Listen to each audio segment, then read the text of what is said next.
Here we go. Here we go. Hello, hello. Welcome to Chalk Talk. I'm your host, Kim Davis. We had some technical stuff happening last week, and so some of you who watched the show on Facebook, I believe, may have missed it. So I am going to, excuse me, I'm going to repost that show later today so that you can go back and see it as well. And I think I've worked out some of the technical difficulties. So today, there's a lot to get to, right? We are going to start off talking about Astros and, of course, Texans. And I have on my Astros shirt. You know, I can't wear it to cover games, but I thought I could wear it. Let me see if you can tell Astros shirt. I could wear it for today as I'm going to be watching the game at home since I'm not in Chicago. But listen, obviously the big story that broke overnight is that John Gruden is out as head coach of the Raiders, and it moved pretty quickly. Last week, some emails surfaced, and uh, they were they were not good, right? He the emails had some homophobic, misogynistic, racist, just some videos, some emails, some language in those videos that have occurred over the course of a decade that were really negative. And listen, I had a conversation with someone last night, and we were talking about it, and he absolutely had to go, right? It's just not okay. That language is not okay. It's not okay that you felt like you could make those comments. And and listen, I'd heard things about John Gruden for years when he was in Tampa. Keyshawn Johnson for years prior to this coming out has had very strong comments about John Gruden and who John Gruden is. And so there are a lot of players, not players on this current team, right? Because if you go and put a mic in front of a player on his current team and he's still there and you ask them what they think, yeah, they're going to be kind of ambivalent about the response because he's still their head coach, right? A guy that when he came into the league after being away from coaching for what, 10 or 11 years, got a 10-year, $100 million contract. So that tells you the kind of power and autonomy he had within the organization. So I get that. And I think it is really, it's unfair for the players to have to respond to his nonsense, current players, right? So anyway, I'm not going to go into all the stuff that the email said. It was awful. More came out. I mean, whether it was the vice president, whether he made comments about players and being hurt, or whether he made comments about, women being officials or players, gay players in the league, and talking about the head of the NFL Players Association. And as DeMaurice Smith said, it's not so much about him personally; it's the kind of racist slurs that he used that just should be unacceptable in the National Football League, right? It just should really be unacceptable. I don't think this is the end of it. He said that, hey, I'm sorry for hurting the Raiders. I love the organization and the players. I don't want to be, I'm paraphrasing, a problem or a distraction or whatever. And so he resigned. He never, that I've seen so far, has said anywhere that he apologizes for the comments. And so Jerry Jones was asked about it Tuesday morning about the leaked email and remarks and his subsequent resignation. And Jerry Jones, the owner of the Cowboys, said, quote, "We are all accountable." Okay. Um, he said, "I know these people. I know everybody you've been reading about. They're outstanding proponents of our game. They have represented this game in many cases beautifully. Certainly, we all continue to recognize what a spotlight you're in and the way we should express ourselves." He declined to comment on whether or not Gruden should have lost his job. And so here's something that I would say. What it speaks to is a culture, right, in the National Football League that John Gruden felt comfortable sharing these comments in an email with other people in the National Football League. I think that's a problem. I don't think it's just a case of bad judgment. I think it's a case of privilege and entitlement, and I think it's a problem. So I'm going to let you hear from Keyshawn Johnson, who played for him and who's been vocal about John Gruden prior to this happening. This was earlier today on ESPN. Uh, Keyshawn joined First Take and talked about Gruden and just this whole ordeal. Okay, let's see here. And grateful to have you. Yeah, absolutely grateful. Thanks a lot. To say that this is stunning doesn't even begin to describe how we all should feel right now. Couple of things. Number one, yesterday, you weren't here. I was of the mindset that John Gruden shouldn't be fired, shouldn't be suspended, because it was one email from 2011. And then the next thing you know, this avalanche arrived last night. And you learned that it wasn't one email, but many. You learned it wasn't one email that happened in 2011. It was emails that started in like 2010 all the way to 2011, all the way to 2018. And let's get into the particulars, because before I even say all of that, let me say this. John Gruden's career is over. It's over. There's certain things that we are the land of second chances. People make mistakes all the time, and we get all of that. But I cannot imagine even a white male with influence and connections and some degree of power that can overcome what the New York Times reported and what we all now know. John Gruden made racially insensitive comments about DeMaurice Smith, the executive director of the Players Association. And you have a plethora of people in this country that felt that should have been enough. Then we learned that he was against the NFL bringing in a guy like Michael Sam, saying over via emails that Eric Reed should be fired. Several groups have come back from this. So before I say, I want to hand it off to you, Keyshawn, because I think your words right now are more important than mine, because you played for the man and you were consistent. Like I said yesterday, even when at the time I said, listen, he shouldn't be fired based off of the one comment from 2011 about John Gruden years and years ago. So your words were very, very consistent. And now they're prophetic and profound, to be quite honest with you. I don't see how he gets away with this. I don't see how he comes back from this. He hasn't gotten away from it, but how he comes back from this. But he ain't the only one. You, Bruce Allen, you know, you don't have a job right now. Good luck in getting one. Some of these groups, the owner of Hooters, and this little chain, this little clique y'all had going, sending these emails back and forth with one another. This will not be the only domino that will fall.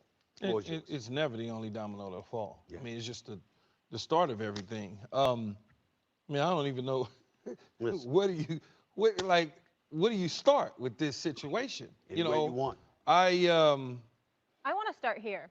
What did you see? What did you see as a player? Because you've been saying this for years, and people were critical of you for having those opinions. I would say this, Molly, when I was playing, yeah, I didn't say anything. Stephen A. remember when I was deactivated from the team and essentially sent home for 6-7 weeks, yeah. I didn't say anything. I said, hey, I'm happy.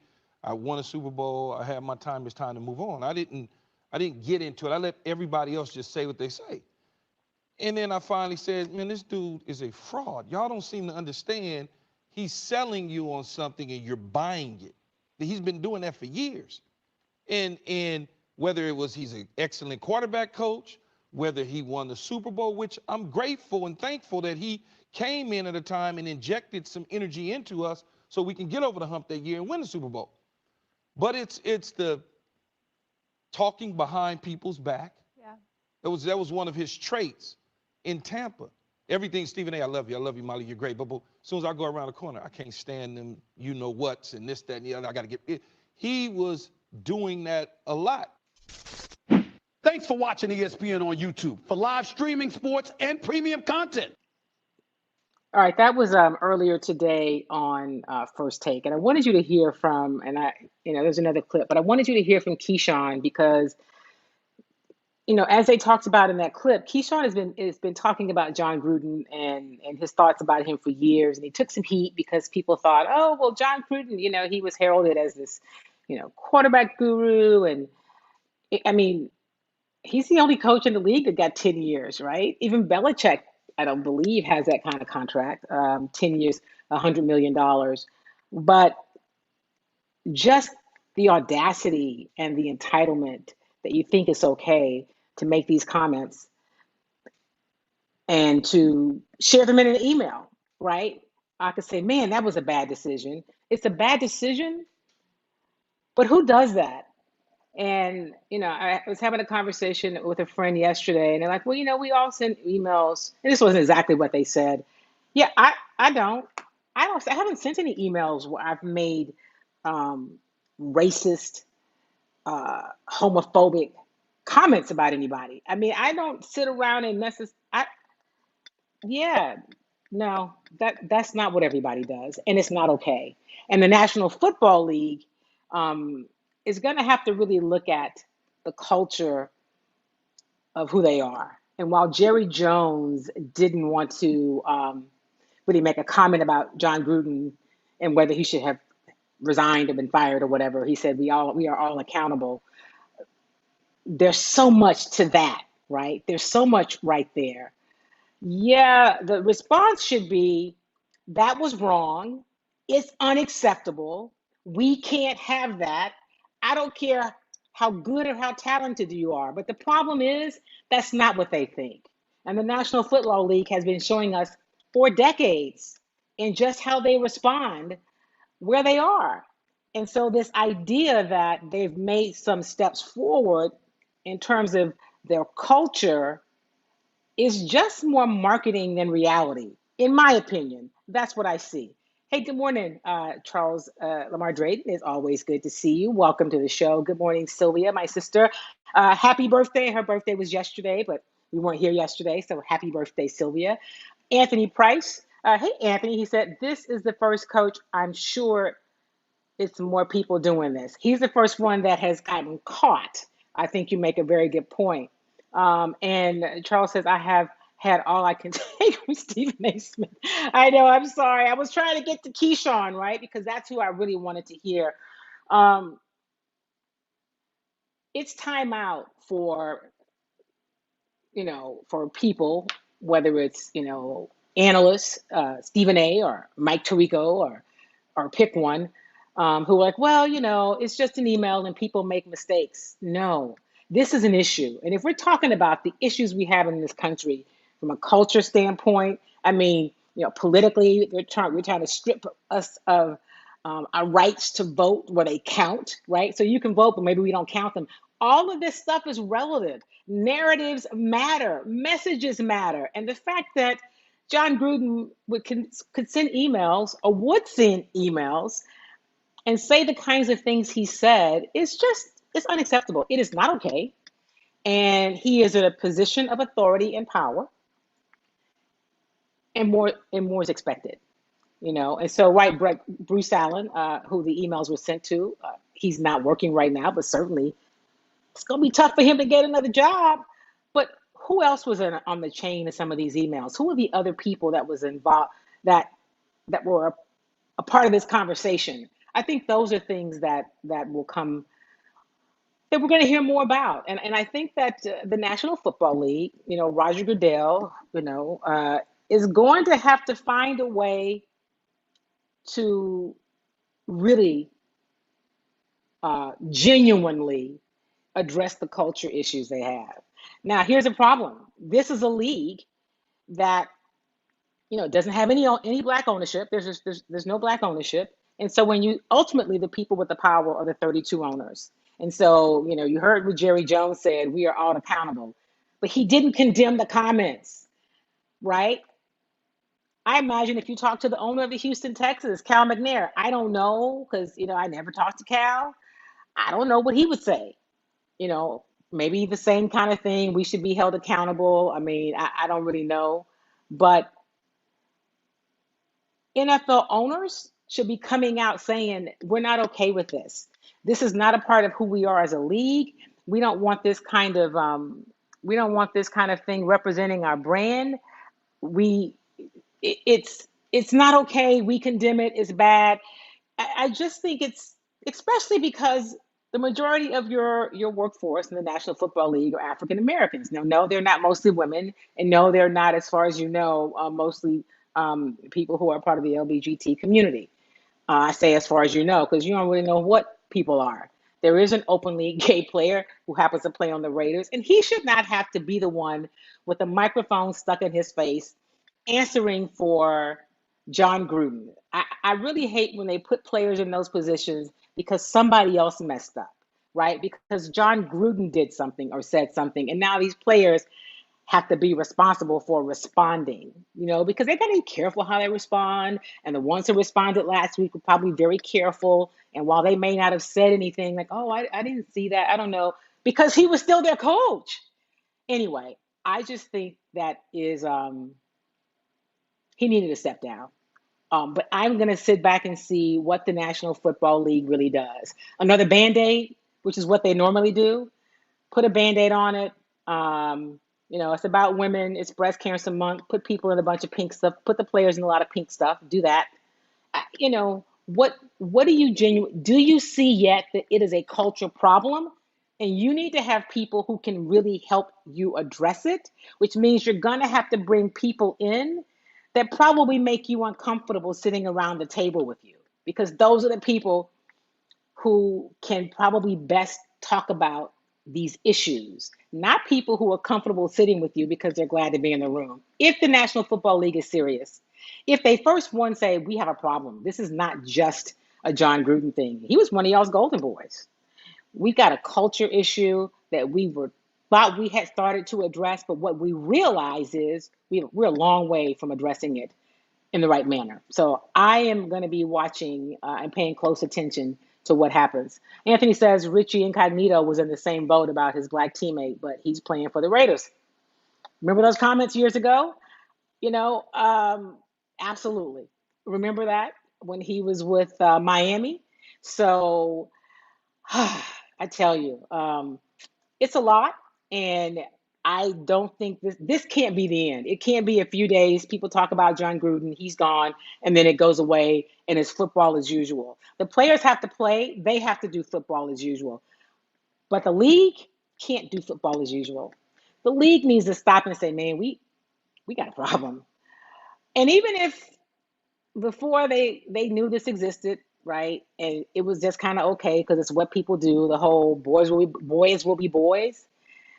No, it's not okay in 2021. Like it wasn't okay in 1991. But right now, today, it really is not okay. And what position does the National Football League take? Right? What position does the NFL take? As Charles said exactly, if he was comfortable having these conversations in an email with others, these comments were not an anomaly if they were said with ease. Absolutely. Right? It's not an anomaly. Birds of a feather. I'm not watching and they don't get a dime from me. I get it, and a lot of people have had that position since the Colin Kaepernick situation, and they haven't gone back. I obviously do watch and go. It's part of what I do, but I get it. And, listen, I cover the Texans. The stadiums, there's a whole bunch of empty seats. I think it's a combination. I think it's mostly because people are just put out with the organization from an administration standpoint and just some decisions that they've made. And also the product, right? When you don't have a great product, people aren't going to pay to come see it. And then there are some people who just haven't come back from before, and I don't think these kinds of things help. So I wanted to start the show and give some context to this conversation about John Gruden and what's happening. It's not over. A lot more needs to happen. And we need to hear from Roger Goodell and as to the National Football League. And we need to hear from some owner. Some owner needs to say, hey, this isn't okay. But we haven't. And granted, it just happened last night. And maybe you say, okay, well, last week there were no comments because it hadn't risen to this level. I thought last week it did. But here we are now. And so now we will see what happens. So John Gruden out with the Raiders, and you know, we'll see what happens from there. All right. Speaking of, obviously talking about um, football, the Houston Texans lost at home to the Patriots on Sunday. It was very much a winnable game. The final was 25-22, and I will tell you that Davis Mills had a good game. His best game as a young pro NFL quarterback. He played good enough for them to win. And, they won the first half. The first four times the Texans came out, they scored on each of those possessions. They were 3 for 3 on fourth down conversions. And then in the second half, things just kind of started going the other way. They had Kaimi Fairbairn, the kicker, missed 2 extra points. He also missed a 56-yard field goal. And then they had some costly penalties in the second half. Here is David Culley first, the head coach of the Texans, talking about Davis Mills and his development to this point and his performance on Sunday. You talk about plays other than turnovers. What did Mills do that was so much better in this game than he did in Buffalo, taking away the turnovers? Well, he going into the game, that was the most important thing for him, John. And from that point is what we were going to do offensively was obviously we started running the ball right away.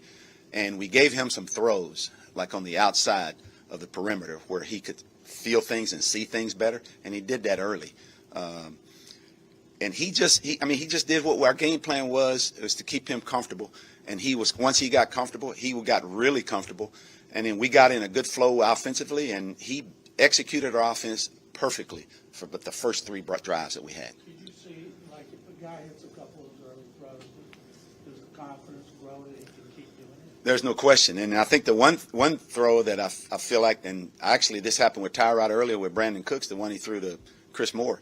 I mean, the guy's covered, but he's outside the pocket and he's giving a guy a chance to make the play. If there were any hesitation at all with him, he wouldn't have made that throw because he'd been thinking about an interception. But he knew. And we preach this all the time. Give the guy a chance to make a play if it's one-on-one. He did that. Chris went up and made a play. We ended up getting a touchdown, and I think his confidence level went up from there. So he came back later on and did the same thing with a couple of other throws. So that was head coach David Culley talking about the performance, the effort, the work of Davis Mills on Sunday. I'm going to pull up his numbers. And, I'm not saying that he's ready to be a full-time starter in the National Football League, but I am telling you he played well enough for them to win. I think the penalties were costly. I think some of the coaching decisions were probably not the best. And, it was, let me pull up the book. It was a tough loss, right? It was definitely a game that they were in control of. It was a game that they should have won. And let's see if this is the final book. I want to tell you no, those are the notes. Okay, here we go. So the final book in terms of stats.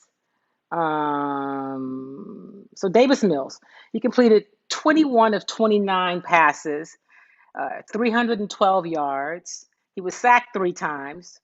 He threw 3 touchdowns, no interceptions. His longest was 67 yards to Chris Moore, a receiver who was just activated from the practice squad last week, and his passer rating was 141.7.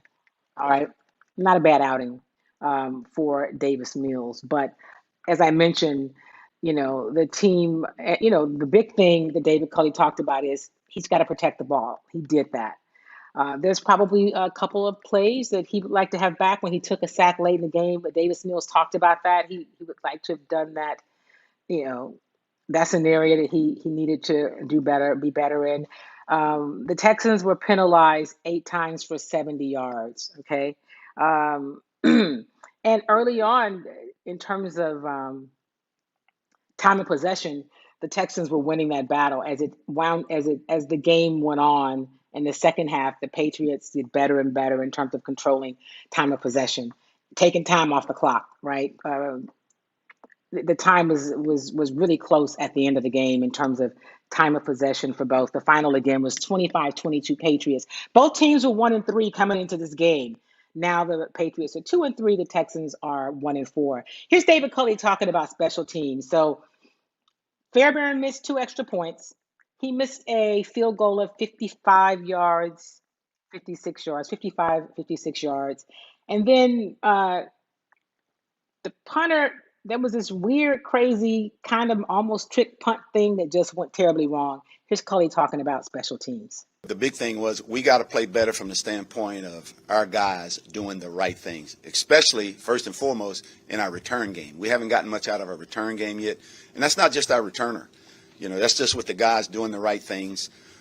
We've moved some guys in and out of there doing that. We've still trying, just like we did on defense, trying to find the right combination of who the right guys are on those special teams, and we got to do a better job of doing that. Now, going back to the field goal and the extra points, I mean, he's our kicker.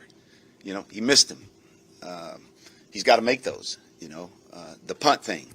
Initially, when the punt thing happened, I thought maybe it was penetration that got the punt blocked. He missed the punt. It wasn't penetration.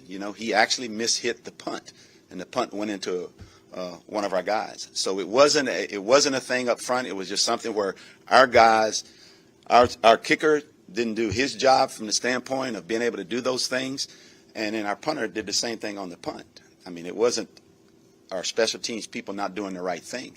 We just didn't execute it. They didn't get the job, and he didn't make the kicks. Was his distance, Cam, was he not far back? No, it had nothing to do with the distance. He missed the kick. The kick went off the inside of his foot. When you look at it closely, the kick went off the inside of his foot.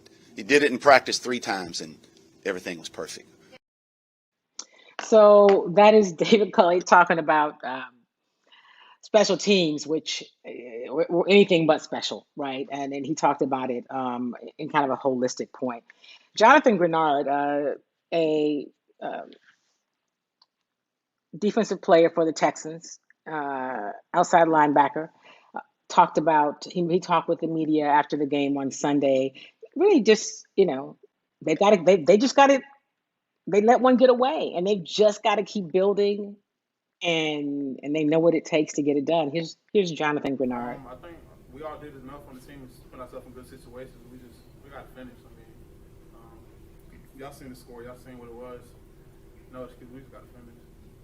How disappointing is it to get that close? You should have won. Yeah. Yeah. Nobody likes that losing stuff. I mean, we should have had it. I mean, how much more we can do? We just got to keep playing. I mean, let's see what happens. Out of the 4, how do you absorb this one differently now? Hey man, just take it on the chin and keep going. I mean, can't sit there and cry about it. We got to just keep going. We're grown men. Nobody likes losing, but at the end of the day, this is part of the game. So we're just gonna keep working. I know myself. I know all of us on the defense, offense as well, the whole team. We know our mindset. I mean, we got conference play coming up next week with Indy, must-win situation. This is where the real stuff really starting now. So can't take no more of these losses like this. Win for you. Jonathan Grenard after the game on Sunday. One more from the Texans before we move on to talk a little baseball and Rockets before we get out of here. Justin Reed, starting safety for the Texans, also talked with the media. And you hear kind of the same thing. Like, they did some things in the first half. They've just got to be able to do it throughout the entire game. One of the things we talked about with Coach Culley, maybe it was yesterday. I don't know if it was yesterday or Sunday, but the Texans used to historically get off to slow starts. Now they're starting a little better, but they're not able to hold on to it. Like, they're not finishing, and that's something that he knows they have to address. Here is safety Justin Reed after the game on Sunday. Man, after we capitalized on the free flea flicker, I felt like after that, on both sides of the ball, we just didn't make the plays we were making the first 3 quarters in the game. And for us to go forward and be the team that we want to be, we got to start capitalizing in the 4th quarter and start playing our best ball in the 4th quarter in order to finish opponents off and not let events like. So yeah, they've got to finish opponents off and not let those different things throw them off. Like I mentioned, there was a personal foul penalty on Malik Collins, but I think Justin may have said it, and somebody else, another player said it. He brings so much to the team. That was costly. He knows it, but you can't say that's why they lost the game, right? There are a number of things that if they had gone a different way, whether it's the extra kicks, the extra points, the field goal, some other plays that just went the wrong way. There's a number of things you can say that the Texans did that would have made a difference, but they definitely have to clean up stuff late in the game. So I'm going to jump over and talk about baseball because we are about an hour and a half from the start of the Houston Astros and the Chicago White Sox in Game 4 of the ALDS. Now, the Astros won the first 2 games at home in Minute Maid Park. They traveled to Chicago, played Game 3 on Sunday, lost that game. It wasn't pretty, right? But I didn't really expect for them to sweep the White Sox. I do hope they get the win today. And as usual, Dusty Baker is coming under a lot of criticism about decisions that he made in managing the game on Sunday night, how he dealt with the bullpen. And here's where I am when we talk about questioning coaches. Like, I've followed sports a long time, and not just as a, I watch it and it's fun. I mean, from really studying it, sometimes looking at film, talking to scholars of the game is what I call them, people who really know it. So why do you make these decisions? And my knowledge about sports and the process of the games is better than average, right? I'm comfortable saying that. But I'm always careful about questioning coaches. I am curious. I thought the move that Dusty made on Sunday when he went in and made a change during an at-bat, I thought, wow, why didn't he leave him in a little bit longer? I don't know. But I tell you, that game on Sunday, the White Sox got hot. The strike zone, to me, seemed to be all over the place. I think it's difficult to really get in your groove as a hitter when the strike zone's all over. The Astros had a lot of strikeouts. They did score. They did get 5 runs. It wasn't enough. They had a lead. The Sox came back, won at home. The crowd was behind them. Here we are, Game 4. Yesterday, it was the game was scheduled. Game 4 was scheduled for yesterday. It got rained out and postponed, so they're playing today at 1. And if the Astros win, that's a wrap. They advance to the ALCS to face the Boston Red Sox, not the Tampa Bay Rays. And if they don't win today, Game 5 is tomorrow back at Minute Maid Park. But let's look at what's happening today. So Dusty talked about the game being postponed. He also talked about the fact that Ryan Tepera of the White Sox basically alleged that Houston was doing something shady in their home games. That's why they won. Going back to the cheating scandal from a couple of years ago, a few years back. And I just think that's crazy. So Jason Bristol of Channel 11 made an interesting point. He said, whatever Ryan Tepera thinks the Astros are doing, his alleged Houston scheme system must have been on vacation August 5th through 8th, when the Houston Astros lost 3 of 4 at home to the Twins, the last place team in the AL Central. So, does it mean that because the White Sox bats got hot in Chicago, they were doing something? I just think that's played out, and that's kind of awful. But here is Dusty Baker was asked about this yesterday during the media availability, and let me get you.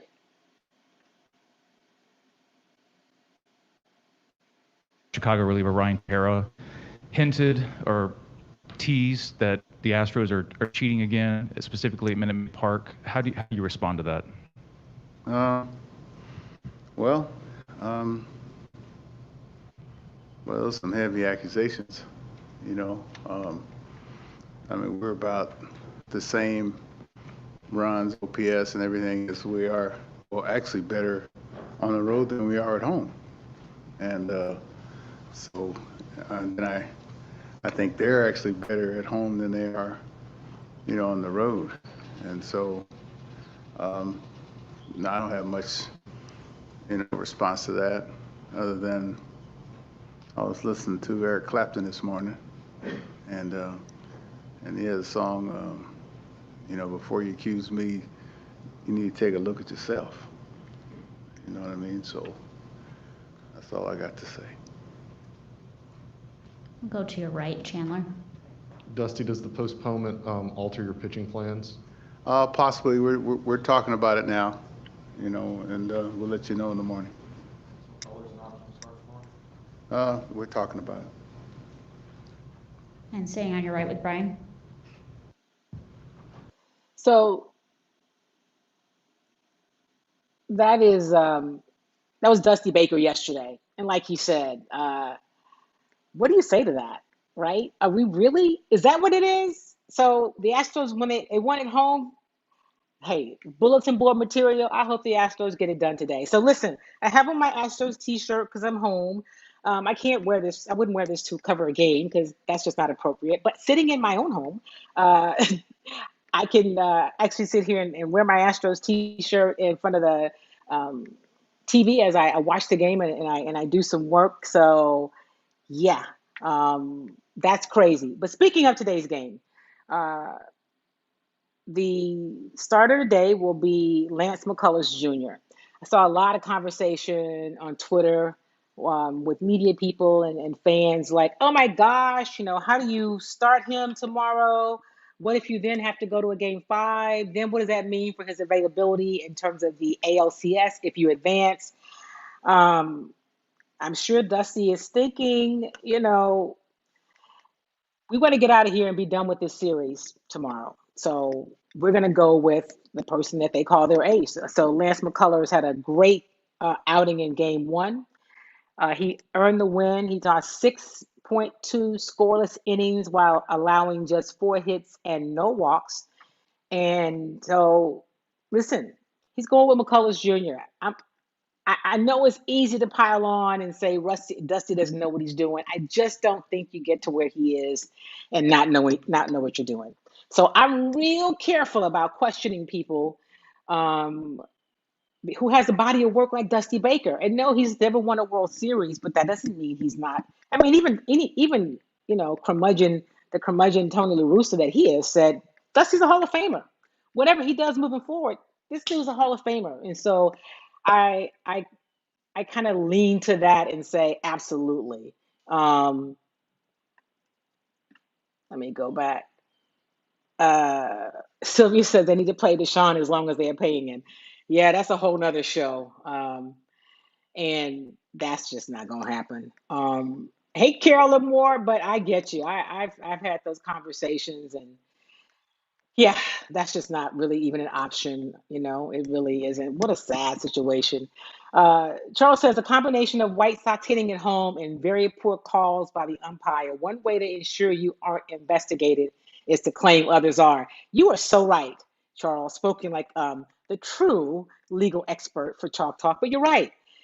Listen, I am not one, if you get beat, you get beat. And if the team that you cover or the team that you want to win, let me show you my Astros shirt again. If they lose, they lose, right? They get outplayed. But if you watch that game, the strike zone was all over the place. And what does that do for hitters? It makes it very difficult to get a hit, right? Charles said, but I wouldn't quote. Clapton. Yeah, neither. But hey, this team's got to win today. I agree with you. They've got to win today. They don't want to come to a game 5, even though it's back home. I think from a pitching standpoint, because there have been some challenges a little bit with the bullpen. I think you got to get the win today and be done in 4, and get ready to take on the Red Sox. If they win and advance to the ALCS, the Astros will have home field against the Red Sox. They would not have had home field with Tampa Bay. So they're playing the Red Sox. They'd be playing the Red Sox again in the ALCS. They've been there before. And hopefully they get a win today. Charles says Dusty's a great manager. This isn't rocket science, and managers go with their gut sometimes. Absolutely. And you hear people talk about it. I mean, you can look at analytics and numbers, and I'm sure they do that. You do have to go with your gut, and I feel like I got to trust it, right? Because as much as I watch and have covered over the years, listen, I don't know half of what he knows. Those of us who cover these sports, even beat writers who are there all the time, you don't know what they know, right? It's just being in the heat of competition. And I'm not saying that everybody who writes or reports has to have been an athlete. But I think you do look at things sometimes a little differently when you are and you have been.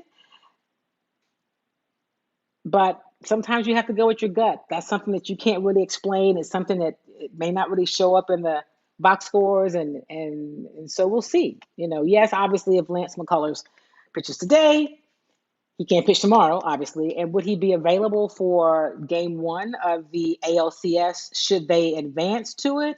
Let me see when that first game would be. The ALCS. When is game one? So game one would be Friday. It'd be Friday, and if they're playing in Houston, it'd be Friday at Minute Maid Park. Game 1 and 2 would be Friday and Saturday, and then they would travel and play game 3 on Monday. So, it's Tuesday. You can start. You wouldn't play McCullers on 3 days of rest, but he could definitely go in. I think he could go in game 2, right? But anyway, here's the deal. You got to get through today. You need to win today. And so we'll see a game. First pitch is at 107. So we'll see how they do in that game. And yes, Carolyn says, go Astros. Charles says, Hall of Famer. Absolutely. One last clip before we get out of here. I want to let you hear from Stephen Silas. The Rockets are in preseason. I did go to the first game they played. The Astros were playing last week, so I didn't go to the other game. They played last night in Toronto, lost that game. Their final preseason game is Friday against the Spurs before they open the regular season. And so Stephen Silas, head coach Stephen Silas, was asked last night after the game, basically kind of what went wrong. And here is Stephen Silas. To get 30 turnovers in a game, 24 through the first 3 quarters. What was leading to that many breakdowns? A lot of things. I think we were not spaced properly. There wasn't very much space on the floor. I thought that we were trying to drive into crowds when we didn't have to. There were times where we drew the second defender, and we knew that they were going to be a big-time help team.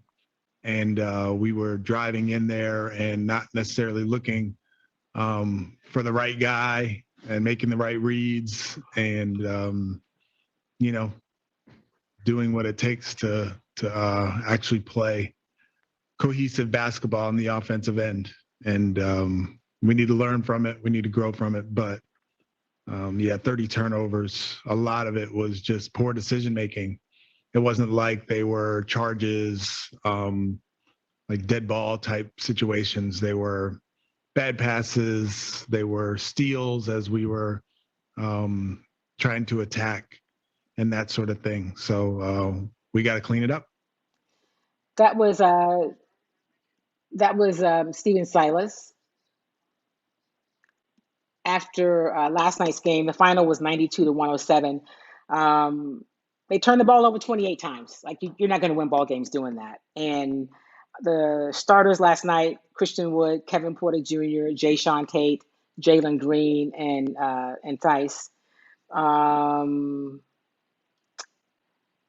Amani Brooks led all scorers with 15 points off the bench. And, they're spreading the minutes around, right? They're trying to figure out their rotation and give guys a chance to play so they can see who will make this team, right? They're getting close to the end of preseason where they will have to come up with their final roster before they start the regular season next week. So last night, 92-107, 15 points.